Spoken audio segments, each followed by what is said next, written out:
আসসালামু আলাইকুম সুপ্রিয় শিক্ষার্থীরা, আজকে আমরা গ্রাফ কাগজ নিয়ে কাজ করব। সেটা হচ্ছে আয়তলেখ, গণসংখ্যা, বহুভুজ, অজীব রেখা, এই তিনটি বিষয়ের উপর আজকে আলোচনা করব। আশা করি ততক্ষণ তোমরা ধৈর্য সহকারে ভিডিওটা দেখবে। প্রথমে আমরা আয়তলেখ অঙ্কনের সারণী। আয়তলেখ অঙ্কন করতে আমাদের একটি সারণী নেওয়া হয়েছে। সারণীতে কলাম সংখ্যা হচ্ছে 3টি: শ্রেণীব্যাপ্তি, অবিচ্ছিন্ন শ্রেণীব্যাপ্তি, গণসংখ্যা। অর্থাৎ আয়তলেখ অঙ্কন করতে হলে 3টি কলাম নিতে হবে, আর শ্রেণী যতগুলো থাকবে ততগুলোই নিতে হবে। এখানে আমাদের শ্রেণী সংখ্যা হচ্ছে 1, 2, 3, 4, 5, 5টা শ্রেণী, আর কলাম সংখ্যা হচ্ছে 3টা। অর্থাৎ শ্রেণীব্যাপ্তি, অবিচ্ছিন্ন শ্রেণীব্যাপ্তি, গণসংখ্যা। আচ্ছা, শ্রেণীব্যাপ্তি থেকে আমরা অবিচ্ছিন্ন শ্রেণীব্যাপ্তিটা লিখব। আর গণসংখ্যা এখানে নেওয়া আছে। প্রথমে আছে 5, তারপরে 10, তারপরে 20, তারপরে 15, তারপরে আবারও 10। তাহলে অবিচ্ছিন্ন শ্রেণীব্যাপ্তিটা আমরা লিখে নিই। এখানে দেখা যাচ্ছে আমাদের প্রথম শ্রেণীব্যাপ্তি হচ্ছে 46 থেকে 50। আমরা যদি সামনেরগুলোকে 1 করে কমাই দেই তাহলে অবিচ্ছিন্ন হয়ে যাবে। অর্থাৎ 45 থেকে 50, অথবা পরেরটাকে আমরা 1 বাড়ায় নিতে পারতাম, তাহলেও অবিচ্ছিন্ন হয়ে যাবে। 50 থেকে 55, 55 থেকে 60, 60 থেকে 65, 65 থেকে 70। এখন ছক কাগজের X অক্ষ বরাবর 1 ঘর সমান 1 একক আমরা নিব, এবং Y অক্ষ বরাবর 1 ঘর সমান 1 একক নিয়ে আয়তলেখ অঙ্কন করা হলো। মূল বিন্দু 0 থেকে 45 পর্যন্ত বোঝাতে ভাঙা চিহ্ন ব্যবহার করা হয়েছে। এখন আমরা একটি গ্রাফ পেপার নেব।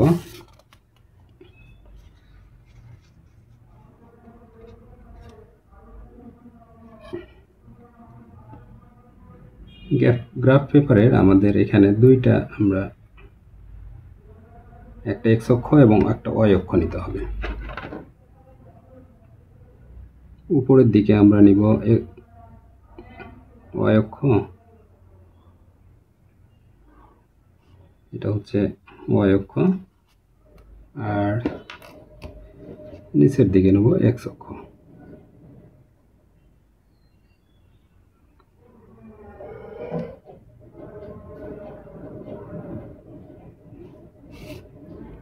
তাহলে X অক্ষ এবং Y অক্ষ আমাদের নেওয়া হয়ে গেছে।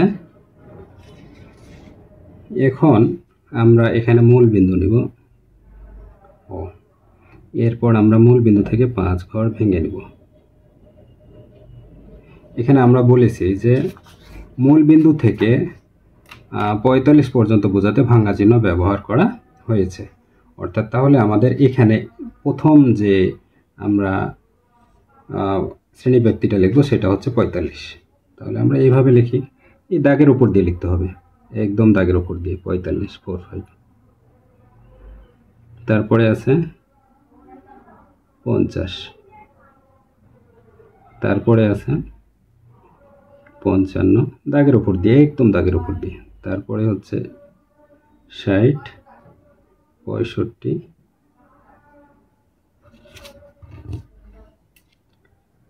তারপরে 70 শেষ।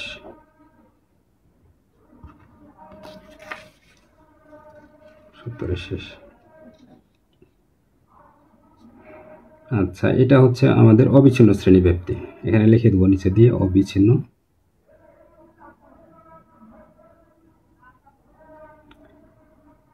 শ্রেণী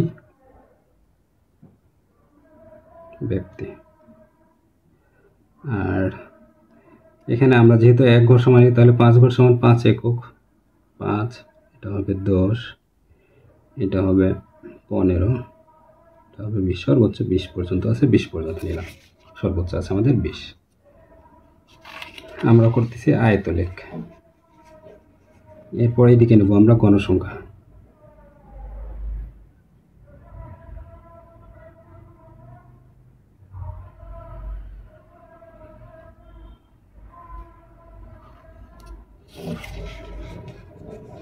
এই গণসংখ্যা নেওয়া হয়ে গেছে। এখন আমরা দেখব 45 থেকে 50 আমাদের গণসংখ্যা হচ্ছে 5, তাহলে 5 ঘর গেছে আমাদের। তাহলে এখান থেকে 1 2 3 4 এই দাগ পর্যন্ত আমাদের 5 ঘর, তারপরে এই যে এটা 5 ঘর, তাহলে 5 ঘরের দাগ এখান থেকে এখানে নেব। তারপরে আমরা এটা যোগ করে দেব, দিয়ে এখান থেকে এইভাবে স্কেল দিয়ে সুন্দর করে টেনে নেব। তারপরে 50 থেকে 55 10 ঘর, 10 হচ্ছে এখানে, এটা এইভাবে আমরা যোগ করে নেব, স্কেল দিয়ে যোগ করে নিলে ভালো হয়। তারপরে 55 থেকে 60 হচ্ছে 20 ঘর যাবে, তাহলে 20 ঘর কোথায়, এইখানে থেকে এই পর্যন্ত, তাহলে এটা হচ্ছে 20 ঘর, যোগ করে দিব।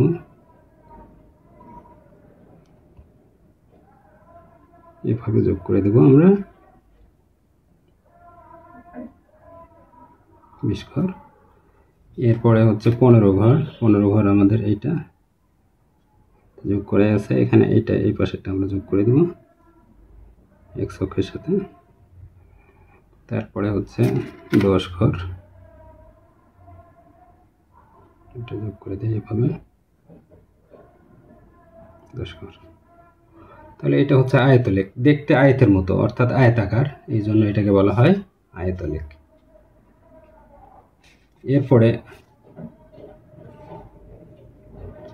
এরপরে আমরা নিব গণসংখ্যা বহুভুজ। গণসংখ্যা বহুভুজের কলাম সংখ্যা হবে 3টা।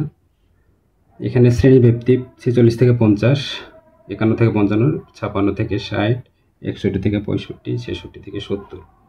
তারপরে গণসংখ্যা হচ্ছে দেওয়া আছে, গণসংখ্যা 5 10 20 15 আর 10। এরপরে আমরা মধ্যমান নিব, তাহলে 46 আর 50 যোগ করে 2 দিয়ে ভাগ করলে হবে এখানে 48। তারপরে 51 আর 55, তাহলে আমাদের এখানে গণসংখ্যা বহুভুজ অঙ্কনের সারণী হবে শ্রেণীব্যাপ্তি মধ্যমান গণসংখ্যা, শ্রেণীব্যাপ্তি মধ্যমান গণসংখ্যা। তারপর এখানে হবে 53, এখানে হবে 58, এখানে হবে 61 65 63, এটা যোগ করে 2 দিয়ে ভাগ 68 68। এরপরে হতো 73। এখন যদি আমরা বলি উপরে থাকলে যদি আরও শ্রেণীব্যাপ্তি থাকতো তাহলে মধ্যমান কত হইতো, তাহলে এমনিতে আমরা বুঝতে পারছি যে 48 53, তাহলে উপরে হবে 43, 5 5 করে আমাদের বাড়তেছে বা কমতেছে, কমাইলে 43 হয়, তাহলে উপরেরটা হবে 43 আর নিচেরটা হবে 73। তাহলে আমরা এখানে লিখব ছক কাগজের x অক্ষ বরাবর 1 ঘর সমান 1 একক এবং y অক্ষ বরাবর, যেহেতু আমাদের ব্যবধান 5 তাহলে 1 ঘর সমান 1 একক। যদি 10 ব্যবধান হতো তাহলে 1 ঘর সমান 2 একক লিখতাম। y অক্ষ বরাবর 1 ঘর সমান একক, যেহেতু সর্বোচ্চ আমাদের 20, এই জন্য 1 ঘর সমান 1 একক নিয়ে গণসংখ্যা বহুভুজ অঙ্কন করা হলো। মূল বিন্দু থেকে, এখন আমরা এর আগে যেটা হবে এটা লিখে দেব, মূল বিন্দু থেকে 43 পর্যন্ত বোঝাতে ভাঙ্গা চিহ্ন ব্যবহার করা হয়েছে। তাহলে আমরা এখন গ্রাফ নেই একটা,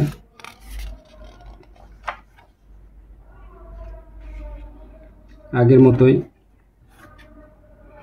x অক্ষ y অক্ষ নিব। প্রথমে আমরা y অক্ষটা নেই, এগুলো পেন্সিল দিয়ে নিতে হবে তোমাদের, আমি কলম দিয়ে নিচ্ছি বোঝার সুবিধার্থে। আমরা এই পাশে 5 ঘর বাদ দিয়ে লিখব, y অক্ষ নিব, নিচেও 5 ঘর বাদ দিয়ে উপরের দিকে x অক্ষ নিব, কারণ আমাদের এখানে কিছু সংখ্যা লিখতে হবে, সেটার জন্য পর্যাপ্ত জায়গা থাকে। এটা হচ্ছে x অক্ষ, এটা হচ্ছে y অক্ষ, আর এখানে মূল বিন্দু। মূল বিন্দু থেকে আমরা 5 ঘর ভেঙে নেব, এই 5 ঘর ভাঙ্গা বোঝাতে আমরা মূল বিন্দু থেকে অর্থাৎ 43 পর্যন্ত, তাহলে এখানে আমরা লিখব 43 43। তারপরে লিখব 48, এই 48। তারপরে হচ্ছে 53, এই 53 53। তারপরে হচ্ছে 58 58, মধ্যবিন্দুগুলো লিখব। তারপরে হচ্ছে 63 63, একদম দাগের উপর দিয়ে দিই। তারপরে হচ্ছে 68, তারপরেরটা হবে 7 3। তাহলে প্রথমের আগেরটা লিখতে হবে এবং শেষের পরেরটা লিখতে হবে। এখান থেকে আমরা বুঝলাম যে প্রথমের আগেরটা এবং শেষের পরেরটা, এটা লিখেছি। আর যেহেতু অয়ক্ষ বরাবর এক ঘর সমান একক, তাহলে এটা হবে 5, এটা হবে 10, এটা হবে 15, আর এখানে হচ্ছে 20। আমরা গণসংখ্যাগুলো নিয়ে নিলাম। তাহলে নিচের দিকে হবে মধ্যমান নিয়েছি, আর এদিকে নিয়েছি আমরা গণসংখ্যা।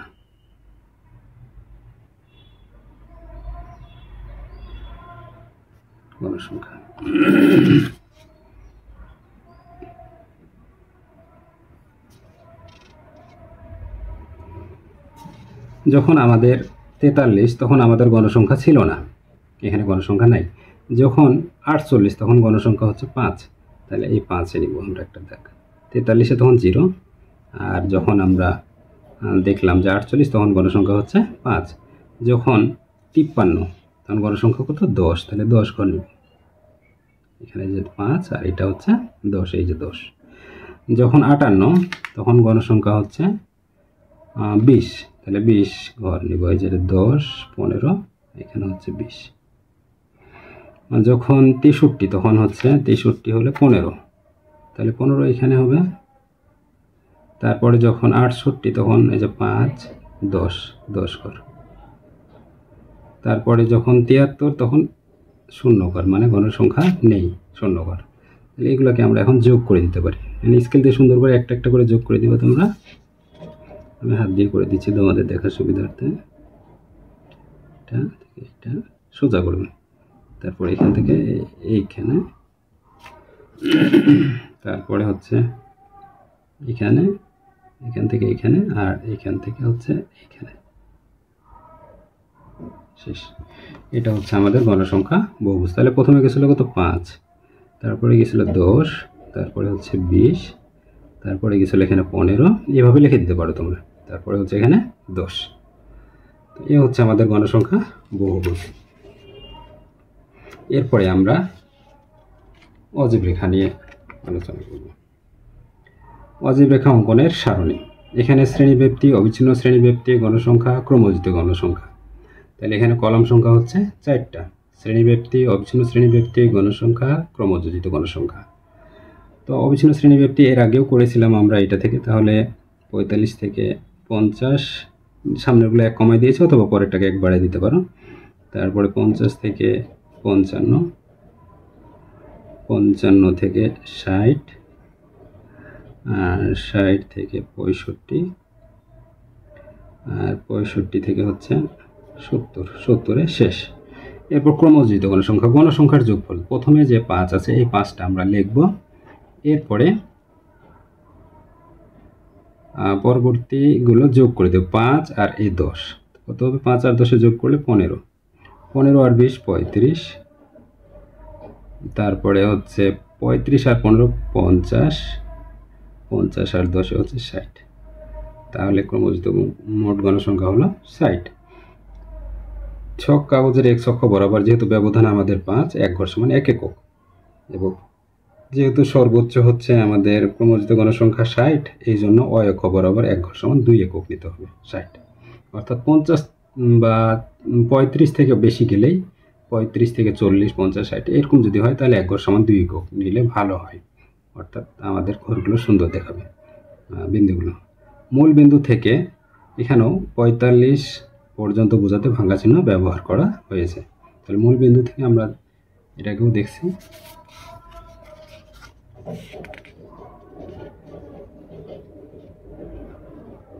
তাহলে এই পাশে একটু বেশি বাদ দিয়ে দিই আমরা,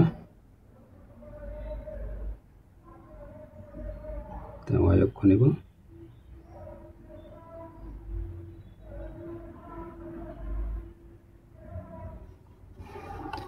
এই পাশে আমরা x অক্ষ নেব।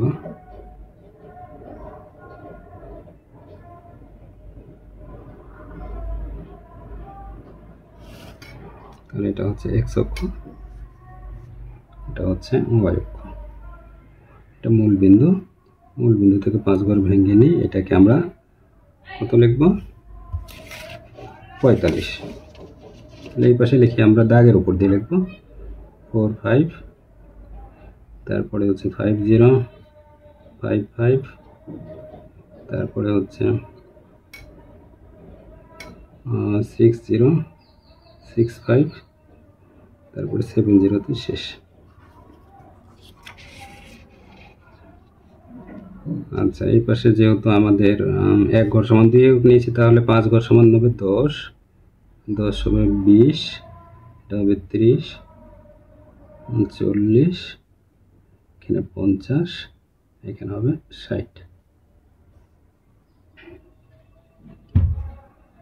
তাহলে 45 50 55 60 65 75, এটা হবে অবিচ্ছিন্ন শ্রেণী ব্যক্তি।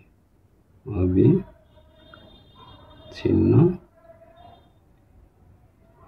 শ্রেণী ব্যক্তি।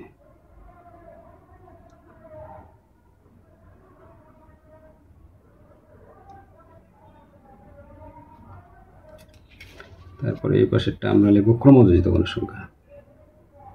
ক্রমযোজিত গণসংখ্যা, গণসংখ্যা না, ক্রমযোজিত গণসংখ্যা।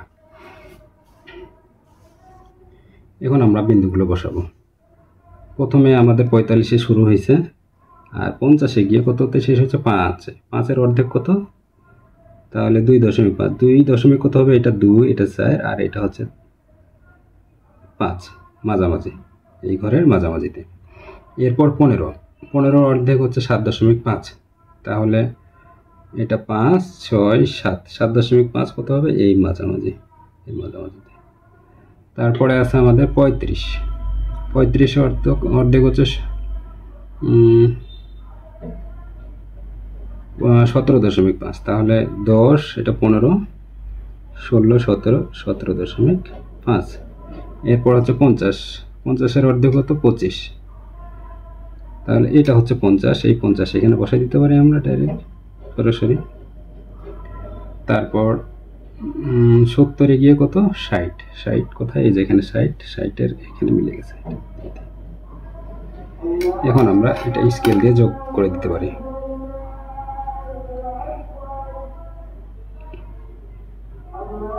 এটা থেকে এখানে এইভাবে, তারপরে এইভাবে, তারপরে এইভাবে, তারপরে এইভাবে, তারপরে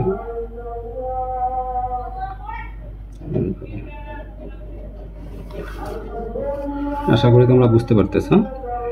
প্রথমে আমাদের কত ছিল? 5, এখানে 5 ঘর গেছিল, তারপরে 15 বিন্দুগুলো দিয়ে দিতে পারো, তারপরে এখানে 35, তারপরে এখানে হচ্ছে 50, আর এখানে গেছে 60।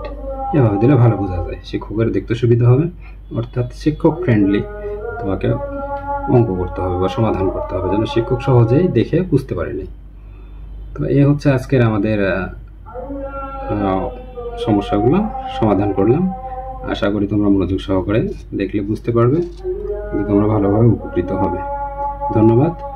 পরবর্তী ক্লাস দেখার অনুরোধ জানিয়ে আজকে এখানে শেষ করছি। আসসালামু আলাইকুম।